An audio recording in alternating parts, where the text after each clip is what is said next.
Tapi hari ini kita belajar dulu dari firman akan menjadi titik perubahan yang luar biasa.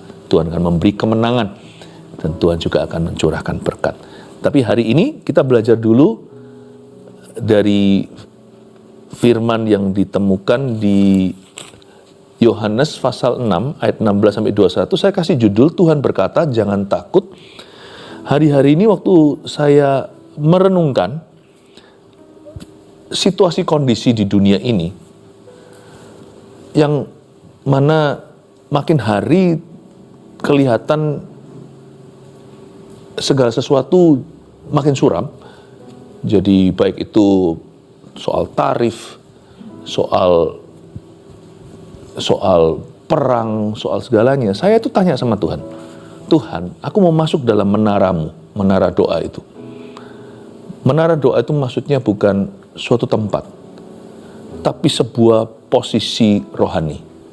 Saya memang benar-benar menunggu-nunggu dan menanti-nantikan suara Roh Kudus untuk saya teruskan kepada Anda. Kira-kira apa ya kata Tuhan tentang semua hal yang saya sebutkan tadi kepada kita anak-anaknya. Orang dunia punya pakarnya sendiri, dia punya prediksi. Tapi kita punya pewahyuan dan pengenalan akan Allah. Umat Tuhan berjalan di level yang berbeda, yaitu di dalam tuntunan ilahi.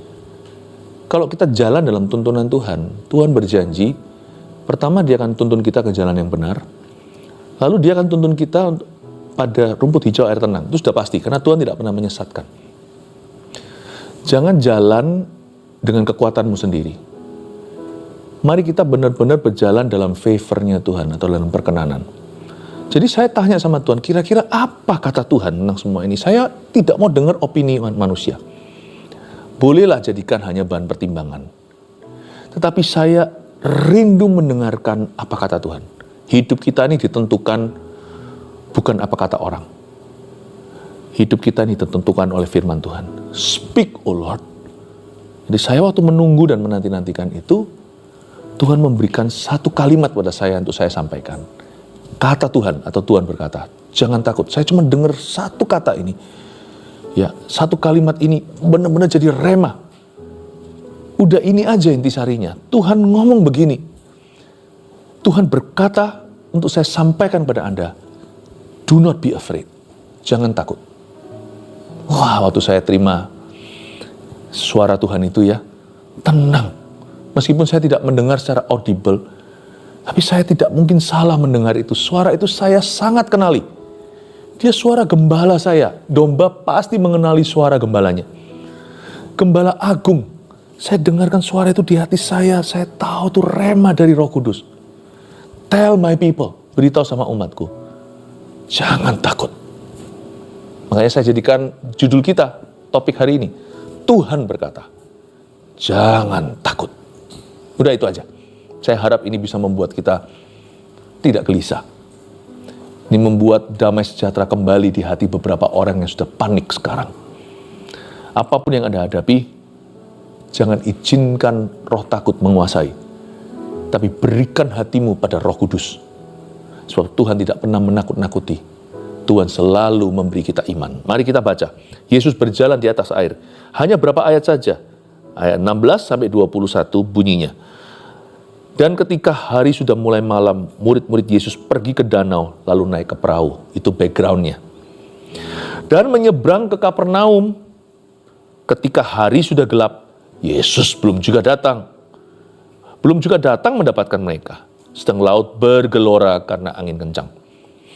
Sesudah mereka mendayung kira-kira 2-3 mil jauhnya, mereka melihat Yesus berjalan di atas air, mendekati perahu itu. Maka ketakutanlah mereka. Tetapi ia berkata kepada mereka, aku ini, jangan takut. Mereka mau menaikkan dia ke dalam perahu, dan seketika juga perahu itu sampai ke pantai yang mereka tujui. Ada perkara natural yang dalam cerita ini, yaitu suatu fenomena alam. Terjadi gelora laut dan angin kencang. Itu sangat-sangat mudah terjadi, terutama di sebuah lake atau sebuah danau yang disebut Laut Galilea. atau the Sea of Galilee. Itu sangat gampang sekali ada angin badai. Tetapi pengalaman supranatural di dalam cerita ini adalah di ayat 21, ketika Yesus naik perahu, seketika itu juga perahu itu sampai ke pantai yang mereka tujui. Banyak pakar teologi mencoba membuat ini jadi suatu yang masuk akal. Mungkin setelah itu mereka nggak kerasa karena tenang sampailah mereka ke pinggiran. Bukan, jangan coba tawar Alkitab, jangan tambahi, jangan kurangi. Alkitab mengatakan seketika itu juga, itu miracle, itu mujizat. Perahu itu langsung sampai. Loh, seperti transportasi secara ajaib. Waktu Yesus naik ke perahu, tiba-tiba, loh, kok kita ada di pantai? Itu seketika. Tidak ada rumusnya. Miracle still happens, you know. Mujizat masih terjadi. Percayalah. Karena orang yang takut itu adalah orang yang sudah tidak percaya Tuhan bisa bekerja. Rasa takut, roh takut itu bisa menguasai hati yang sudah pupus imannya, yang sudah tidak berharap pada Tuhan. Semua tolak ukurnya adalah pengalamannya di masa lalu, kegagalannya, menjadi trauma, dan dia sudah mengukur dirinya dengan dirinya. Dan akhirnya dia akan berusaha lebih keras. Kalau dulu belum berhasil, dia akan lebih keras. Mau tidak mau, meskipun kita berniat bagus, maksudnya mulia, tapi kalau kita tidak melibatkan Yesus, kita akan frustrasi dengan diri sendiri. Karena kita hanya berjanji dan berjanji palsu pada diri sendiri. Aku lain kali pasti bisa, lain kali pasti berhasil. Lalu dia gagal lagi, makin frustrasi. Tahan berapa lama sih kayak gitu dalam lingkaran setan itu? Invite Yesus dalam perahumu, dalam pergumulanmu. Invite dia, undang dia di dalam perahu Anda. Nanti ya, apa yang Anda kira sukar, apa yang kita kira sulit, itu ternyata lebih mudah kalau Tuhan bekerja. Saya tidak berkata bahwa Tuhan akan bypass prosesnya. Kita akan masuk dalam proses Allah, tetapi bukan proses manusia. Proses manusia itu, I could be better. Aku bisa lebih baik lain kali. Aku akan berusaha. Tapi kalau kita invite Yesus, makanya itu orang yang pintar, benar-benar mengerti kuncinya di mana. Dia tidak akan bergumul dengan dirinya. Daripada dia ngobrol sama diri sendiri nggak selesai-selesai, maka dia akan masuk ke hadirat Allah dan curahkan hatinya, curhat ke Tuhan sampai dia melekat. Dan ketika dia sampai titik berserah, terjadi terobosan. Termasuk perubahan karakter kita dan sebagainya. It's when you draw near to Jesus, terjadi kemenangan. Bukan ketika Anda berusaha lebih keras. Tuhan berkata jangan takut. Kita harus mengerti dulu kenapa Tuhan berkata begitu. Karena Tuhan punya power. Dan kalau kita pintar, kita datang kepada yang punya power. Di dunia ini loh, pejabat didekati. Kenapa? Karena mereka bisa jadi decision maker, bisa menentukan nasib orang lain. Tapi Tuhan kenapa tidak pernah didekati, padahal dia yang punya kuasa atas segala-galanya. Saya ingin kita untuk mengerti bahwa takut itu akan menjauhkan kita dari Kristus, tapi iman akan mendekatkan. Karena itu jangan Anda dengarkan rasa takut Anda, bawa rasa takut Anda, bawa ke dalam alam iman. Kita lihat sekarang apa maksudnya ya dari ayat-ayat ini, bagaimana kita dapat rema, kita baca. Dan ketika hari sudah mulai malam, perhatikan ya, malam, katakan malam. Takut itu paling mudah bekerja di malam hari. Siapa yang takut tidur sendirian? Siapa yang takut ke WC sendirian? Siapa yang takut kalau di kantor tutup pintu terakhir yang keluar karena yang lembur paling lama, lalu nanti takut nggak ada orang, lalu entah takut orang jahat atau takut sesuatu yang nggak kelihatan, takut setan. Takut itu tidak bisa bekerja semerta-merta. Dia harus ada backgroundnya. Nah, kita harus mengerti dulu ya. Dan ketika hari sudah mulai malam, murid-murid Yesus pergi ke danau, lalu naik ke perahu. Dan menyeberang ke Kapernaum. Nah, ini unik. Arahnya mereka adalah ke Kapernaum. Kita semua tahu, sekalipun Yesus itu lahir di Bethlehem, besar di Nazaret, tapi basis pelayanannya, markas ministrinya itu ada di Kapernaum. Kapernaum sebuah kota di Galilea, provinsi Galilee, di utara Israel. Dan Kapernaum itu artinya apa? Tahu nggak? Kapernaum itu artinya House of Nahum, rumah Nahum. Nahum itu loh, Nahum, Habakuk, Sefanya, Maleaki, semua nabi-nabi, nama nabi. Nahum itu artinya comfort, atau artinya nyaman, atau penghiburan. Kapernaum itu artinya rumah penghiburan, the house of comfort. Jadi sebenarnya arahnya udah betul. Dan Tuhan taruh ministrinya, pelayanannya itu di Kapernaum juga secara profetik ada maknanya. Tuhan pilih sebuah kota yang namanya penghiburan. Untuk mengingatkan kita bahwa salah satu ministri Yesus, pelayanan Yesus dalam kehidupan orang percaya, kehidupan anak-anaknya, atau siapapun di dunia yang mau menerima pelayanannya, salah satu pelayanan Tuhan Yesus adalah menghiburkan hati yang gelisah. Melenyapkan rasa takut. Memulihkan damai sejahtera. Ketika hari sudah gelap, Yesus belum juga datang. Nah, ini resepinya. Ini betul-betul yang disebut dengan resep takut. Coba lihat, hati sudah mulai gelap. Lalu Yesus belum juga datang. Ayat 18, sedang laut bergelora karena angin kencang. Poin ke-1 tulis dulu. Rasa takut bekerja dalam kegelapan dan ketidakpastian. 3 ini kau gabung menjadi satu, pasti takut bukan main. Yaitu, hari sudah gelap. Yesus belum datang. Doa kok belum dikabulkan? Kok sampai sekarang belum ada titik terang? Roh takut itu selalu bekerja dalam kegelapan, yaitu dalam ketidakpastian.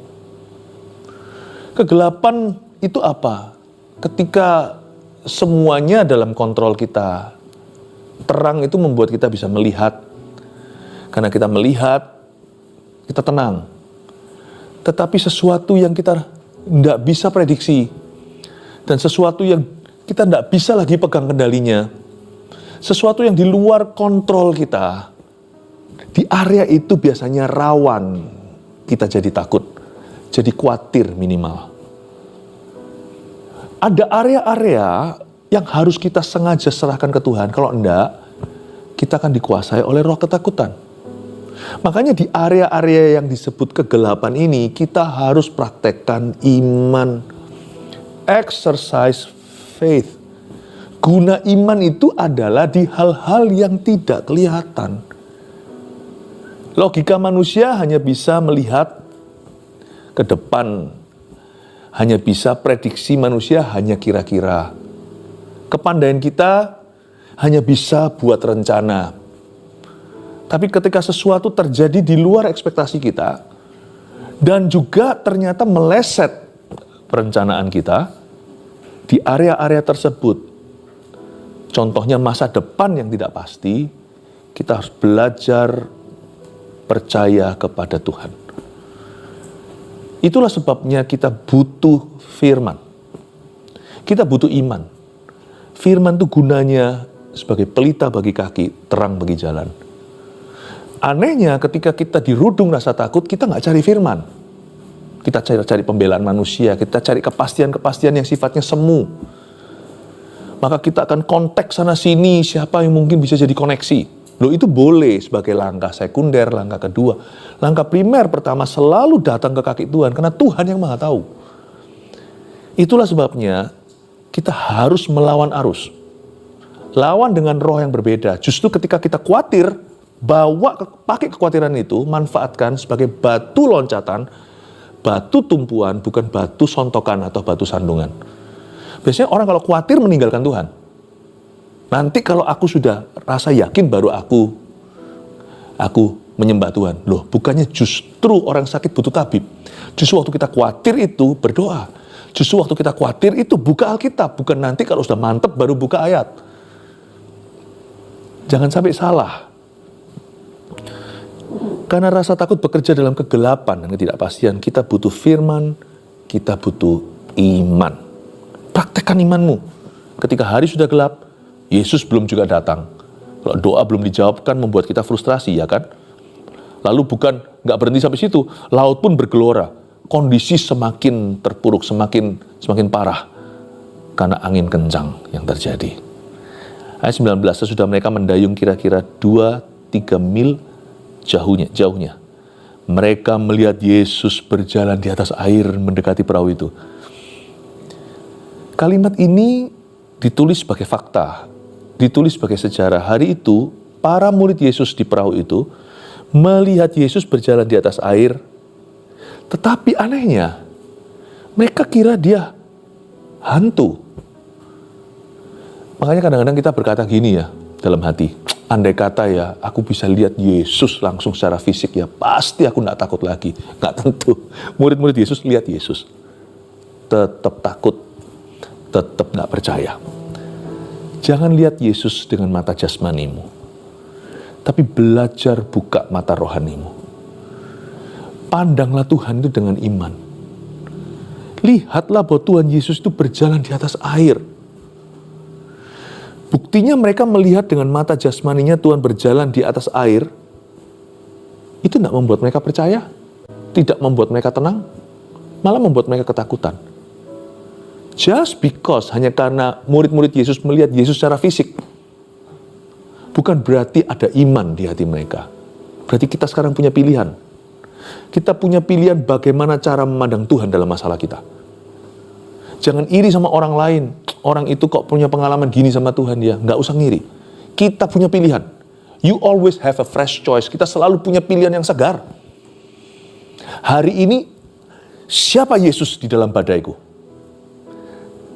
Bagaimana saya memandang dia di dalam situasi saya, itu adalah pilihan hatiku. Saya tidak iri sama Petrus yang bisa melihat Yesus secara jasmani. Saya tidak iri sama Yakobus yang bisa melihat Kristus. Melihat dengan mata tidak menjamin. Kita harus lihat dengan hati dan lihat dengan iman. Itu yang menjamin. I choose today. Hari ini aku memilih. Meskipun saya tidak bisa melihat Yesus secara fisik. Nggak kelihatan kan? Tapi saya memilih untuk percaya kepada Yesus dalam masalah dan pergumulan saya. Saya memilih percaya dan melihat Tuhan dengan iman bahwa Tuhanku ada di atas air. Tuhanku berada di atas masalah hidupku. Poin kedua, lihatlah dengan iman bahwa Tuhan ada di atas masalah kita. Paham ya? Waktu saya bacakan ayat ini kan harusnya ini privilege ya. Ini suatu keuntungan bagi murid-murid Yesus ya. Mereka melihat Yesus loh berjalan di atas air. Ayo coba kurang apa? Bangsa Israel di perjanjian lama itu lihat tiang api, tiang awan loh. Dan mereka melihat laut merah itu membelah. Itu nggak mungkin terjadi. Tiba-tiba jadi akuarium raksasa kiri kanan, lihat paus cuma bisa notok sampai ke kaca batasnya, yaitu tangan Allah. Wow. Mereka semua binasa, hanya Yosua dan Kaleb yang masuk. Mereka semua mati tidak percaya. Jangan berkanjang pada penglihatan atau pada pengalaman. Your choice is in your heart. Dalam hatimu. Praktekkan imanmu. Lihatlah dengan iman. Meskipun tak kulihat tangan yang terpaku. Sebentar lagi kan cuma Agung ya, minggu depan ya. Meskipun tak kulihat kaki yang terpaku. Meskipun tak kulihat mahkota durinya. Namun ku percaya Yesus Tuhan penebusku. Saya tidak melihat, saya tidak iri dengan orang-orang yang hidup 2000 tahun yang lalu.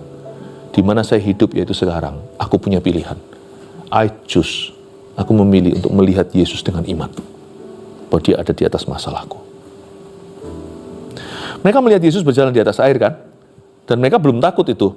Ketika Yesus mulai mendekati perahu mereka, maka ketakutanlah mereka. Sebagian mungkin kira dia hantu. Sebagian lagi tidak melihat dia sebagai hantu. Dia tahu persis itu Yesus. Tapi dia takut karena mengira Yesus mau apa-apain mereka. Mereka mungkin salah paham, kira Yesus yang utus badai ini untuk mencobai mereka. Berapa banyak orang Kristen anak Tuhan hari ini yang merasa pencobaannya datang dari Tuhan? Bukannya justru gandeng Tuhan kayak dalam pencobaan.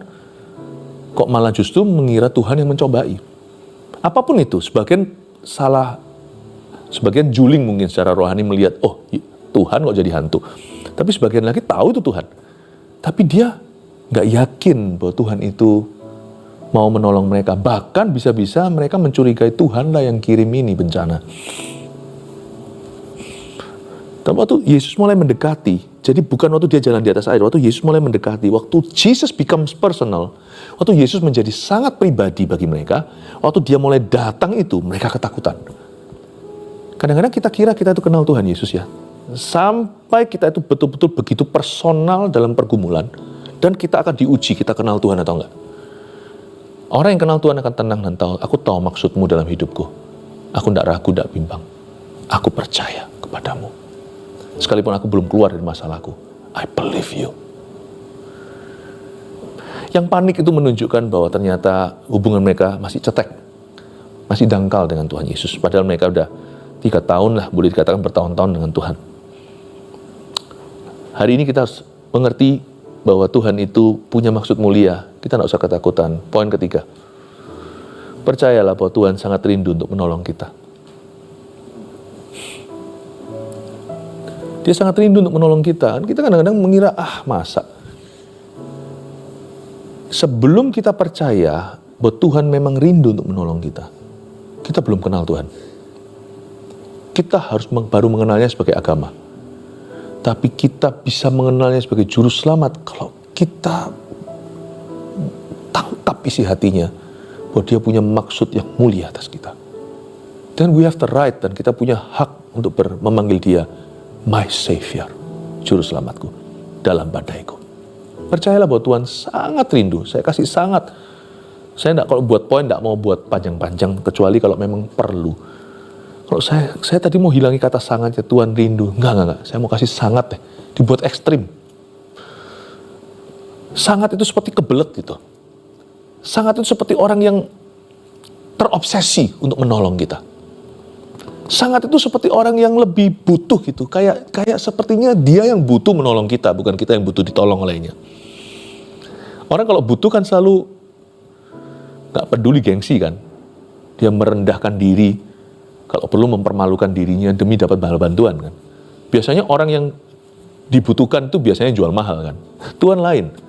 Tuhan itu yang dibutuhkan, dia yang punya kuasa. Tapi dia justru yang gak jual mahal. Dia justru yang terus berkata, kemarilah kepadaku yang letih lesu berbeban berat. Dia tawar-tawarkan diri, ditolak kanan kiri.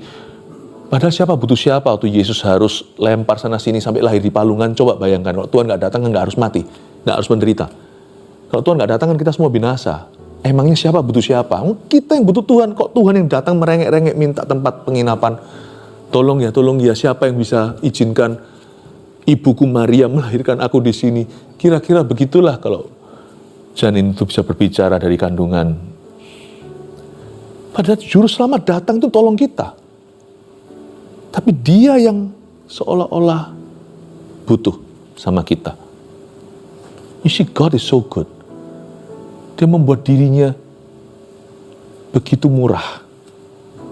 Makanya Tuhan itu murah hati ya kan. Dia sangat rindu untuk menolong kita. Orang Kristen banyak yang salah pahami sama Tuhan. Anehnya kita semakin kenal Tuhan kok semakin tidak kenal Tuhan ya. Makanya kalau kenal Tuhan itu harus dengan tuntunan Roh Kudus, bukan dengan roh agamawi dan Farisi. Karena kita tidak akan kenal Tuhan dengan cara begitu. Maka ketakutanlah mereka. Tapi ya saya nggak bisa hakimi mereka karena saya pun belajar dari ginian hingga jadi hari ini. Tapi puji Tuhan saya mentas. Puji Tuhan saya tidak mau terus di-hair terus muter-muter di situ. Saya mau lulus. Hari ini lulus ya. Jangan punya pikiran busuk tentang Tuhan Yesus. Padahal Tuhan gak gitu loh. Jangan fitnah. Kalau fitnah manusia aja salah, fitnah Allah apalagi ya. Ayat 20, tapi ia berkata kepada mereka, aku ini. Jangan takut. Lembut itu. Coba bayangkan. Aku ini. Tuhan gak teriak-teriak, aku ini. Tuhan gak pernah sampai merengek-rengek ingin dipercayai, memohon-mohon supaya semua orang itu memberi dua pengakuan. No, Tuhan dengan lembut saya bisa bayangkan suaranya menembus desas-desus dan suara hembusan angin keras itu. Suara itu sampai ke hatinya. Firman Tuhan tidak bisa ditelan dengan suara badai taufan. Dia berkata dengan begitu mulusnya sampai ke hati semua rasul yang ada di perahu itu.